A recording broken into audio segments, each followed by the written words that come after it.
Hello students, आता आपण जे स्पर्धा परीक्षांमध्ये प्रश्न येतो तो पाहायला अवघड वाटतो, परंतु सोल्युशन करण्यासाठी त्याला सोडवण्यासाठी एकदम सोपी पद्धत आहे. म्हणून आपण याला सरळ रूप देऊ. आता बघा, हे ऑप्शन आपल्याकडे दिलेले राहतात आणि हे सगळं सोडवून मग त्याचं उत्तर याच्यापैकी एक येणार आहे. म्हणून याला मोठ्या लांब पल्ल्यामध्ये नाही जाता ट्रिकमध्येच आपल्याला काय करायचं आहे, सोडवायचं आहे.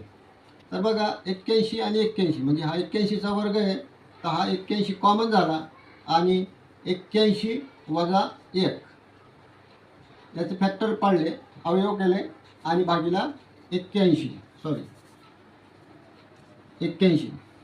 तर बघा, हा 81 गेला, हा 81 गेला आणि 81मधून हा एक वजा केला तर उत्तर आपल्याकडे 80 येतो आणि ह्या ऑप्शनमधलं उत्तर आपलं हे आलं. जर आवडले असेल तर लाईक करा, शेअर करा आणि सबस्क्राईब करण्यास विसरू नका.